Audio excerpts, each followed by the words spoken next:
మహాగణాధిపతయే నమః. ఓం గురుభ్యో నమః. ఓం శ్రీమాత్రే నమః. పరమేశ్వర స్వరూపమైనటువంటి జ్యోతిష, వాస్తు మరియు ఇతర అనేకమైనటువంటి శాస్త్రములను మనకు అందించినటువంటి మహర్షులకి నమస్కారం. హయగ్రీవ హయగ్రీవ హయగ్రీవేతి యోగసేత్తస్స నిస్సరతే వాణి జహ్నుగన్యా ప్రవాహవత్. అరుణాం కరుణాతరంగితాక్షీం ధృతపాశాంకుశపుష్పబాణచాపాం అనిమాదిభిరావృతాం మయూకైః అహమిత్యేవ విభావయే భవాని. శ్రీమాత్రే నమః.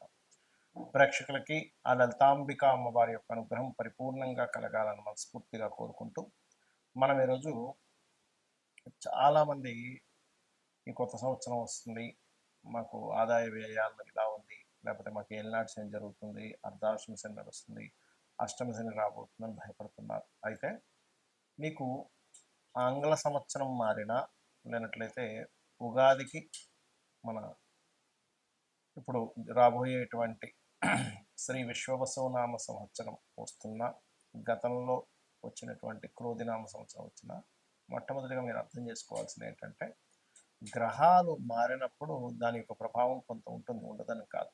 ఇది గోచారంలో. కానీ మీ పర్సనల్ చార్ట్లో ఎలా ఉంది, అసలు మీరు ఎటువంటి పాటిస్తే ఏ లగ్నం వారు ఎటువంటి ఇబ్బంది లేకుండా హాయిగా సంతోషంగా లాభదాయకంగా ఉంటారు, ఏ ఏ లగ్నం వారు లేదా లగ్నం తెలియని రాశి వారు అనే విషయాన్ని ఇప్పుడు మనం వృశ్చిక లగ్నము, వృశ్చిక రాశి, వృశ్చికం వారికి కనుక చూసుకున్నట్లయితే ఇక్కడ ఈ నక్షత్రాలు ఏముంటాయి వృశ్చికంలో? విశాఖ 4వ పాదము, అనురాధ నక్షత్రము మరియు జ్యేష్ఠ 4 పాదాలు. ఈ యొక్క నక్షత్రాల వారికి, ఈ రాశి వారికి ప్రధానంగా ఇక్కడ గమనించుకున్నట్లయితే ఈ రాశిలో ఈ లగ్నం కానివ్వండి, రాశి కానివ్వండి, గుర్తుపెట్టుకోండి, ఈ విషయాలు చెప్తుంది నేనైనప్పటికీ కూడా చెప్పి సాక్షాత్ అమ్మవారికి భావిస్తూ, ముఖ్యంగా విశాఖ 4వ పాదం వారు దత్తాత్రేయుని ఓం దత్తాత్రేయాయ నమః లేదా దిగంబర దిగంబర శ్రీ పాదవల్లభ దిగంబర అనే నామస్మరణ చేయండి. రెండవది అనురాధ నక్షత్రం ఉంటుంది. ఇందులో అనురాధ నక్షత్రం వారు శివారాధన చేయడం మంచిది. అంటే శివుణ్ణి మాత్రమే ఆరాధించాలి, వేరేమన్నా ఆరాధించదని కాదు నా ఉద్దేశం. ధ్యానం చేసుకునేటప్పుడు ఓం నమ శివాయ అనే ధ్యానం చక్కగా పనిచేస్తుంది. అదేవిధంగా జ్యేష్ఠ నక్షత్రం వారు ఓం నమో నారాయణాయ. ఒకే రాశిలో శని నక్షత్రం ఉంది, బుధ నక్షత్రం ఉంది, గురు నక్షత్రం ఉంది, గుర్తుపెట్టుకోండి. కాబట్టి ఓం నమో నారాయణాయ మాత్రం చక్కగా పనిచేస్తుంది ధ్యానం చేసుకునేటప్పుడు. అలాగే వృశ్చికం వారికి కాస్త ఏకాదశంలో ఉండే కేతు జూన్ నుంచి దశమంలోకి వెళ్తున్నాడు కాబట్టి ఉద్యోగ సంబంధించిన విషయంలో కొన్ని మార్పులు చేర్పులు ఉంటాయి. సప్తమంలో ఉండే గురువు అష్టమంలోకి వెళ్తున్నాడు అనే భయం కొంతమందికి ఉంది. అష్టమంలో ఉండే గురువు ద్వితీయాన్ని చూస్తాడు, అంటే ధనస్థానాన్ని చూస్తాడు కాబట్టి ధనయోగాన్ని ఇస్తాడు, ఏం టెన్షన్ పడకండి. అలాగే అర్ధాష్టమ శని కూడా తగ్గుతుంది ఎట్లాగో, అంటే గతంలో ఏదైనా కొన్ని వస్తువులు కొనుగోలు చేసే విషయంలో కావచ్చు, కొంచెం ఏదైనా ఒక ప్రాపర్టీ లేకపోతే ఎడ్యుకేషన్ రిలేటెడ్ సంబంధించిన విషయాల్లో ఆగినటువంటివి, అంటే విద్యా సంబంధించినటువంటి విషయాల్లో ఆగినటువంటివి ఏవైతే ఉంటాయో అవి కాస్త ముందుకు కదులుతాయి. ఏదైనా కన్స్ట్రక్షన్ చేసాము ఆగిపోయింది, అర్ధాష్టమ శని పోవడం వల్ల అవి కాస్త కదులుతాయి.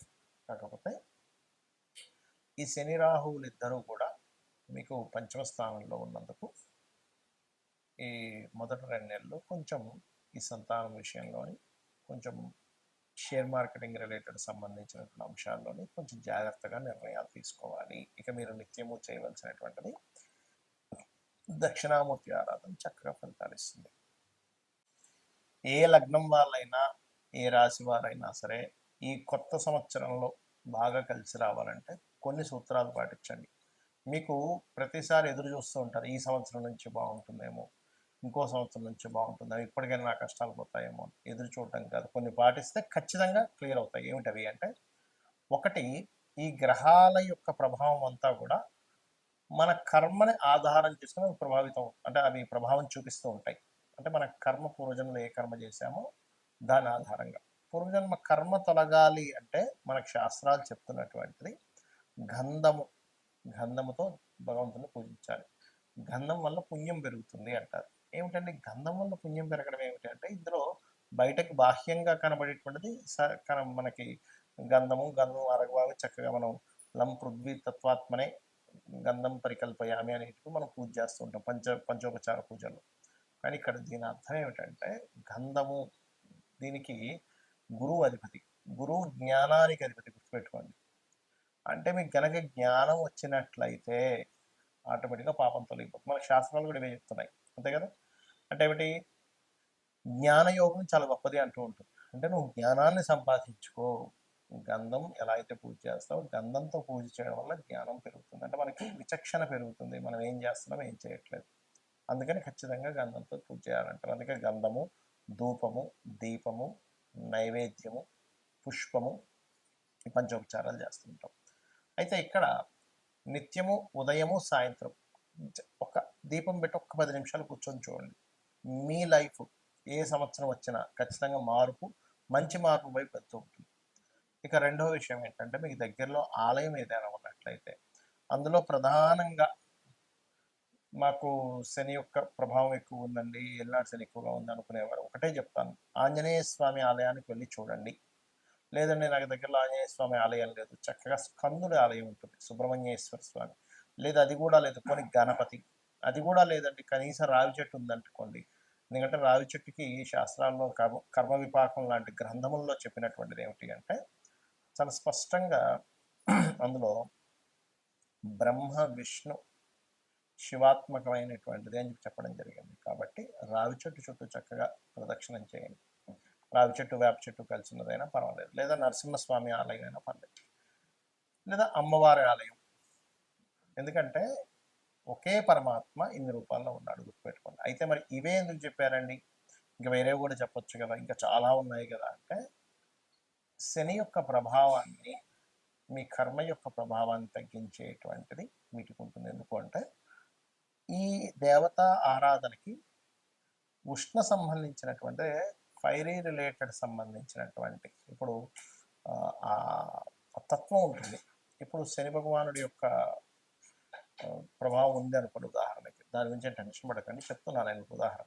అది కోల్డ్, మీరు గమనించండి, ఎవరికైనా జన్మజాతకంలో శని ప్రభావం వారి మీద ఉందనుకోండి, వాళ్ళకి జలుబు చేయడం ఎక్కువగా, లేదా బద్ధకము, నీరసము, ఇవి ఎక్కువగా ఉంటుంటాయి కామన్గా. సరే తర్వాత చేద్దాం, పోస్ట్ పోన్ చేయడం, ఇది కోల్డ్ రిలేటెడ్ సంబంధించింది, ఇది హీట్ రిలేటెడ్ సంబంధించింది. హీట్ ఎక్కడైతే ఉంటుందో కోల్డ్ రిలేటెడ్ తగ్గుతుంది. అలాంటప్పుడు అందుకే ఏం చెప్తారు, ఎక్సర్సైజ్ చేయండి, వాకింగ్ చేయండి, ఏదైనా గేమ్స్ ఆడండి, ఇవన్నీ చెప్తూ ఉంటారు. ఎందుకు అంటే దాని ప్రభావం పోవాలి, మార్స్ రిలేటెడ్ ఎనర్జీ పెరగాలి అనేటువంటి భావంతో.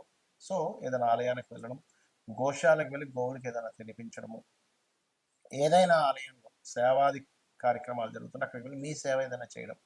ప్రత్యేకంగా ఇప్పుడు మనకి ఈ ఎండాకాలంలో చలివేంద్రాలు అవి పెడుతూ ఉంటారు, లేకపోతే ఒక చిన్న కుండ ఒకటి పెట్టుకొని ఒక నీళ్ళు కావాలంటే కూడా ఇస్తూ ఉంటే కూడా పితృదేవతల యొక్క అనుగ్రహం కూడా కలుగుతుంది. పక్షులకి నీళ్ళని పెట్టడం, ఇవి చేశారంటే 100% మీది ఏ రాసైనా, ఏ లగ్నమైన, ఏ నక్షత్రమైనా ఖచ్చితంగా మంచి ఫలితాలు మీరు పొంది తీరుతారు. శ్రీమాత్రే నమః.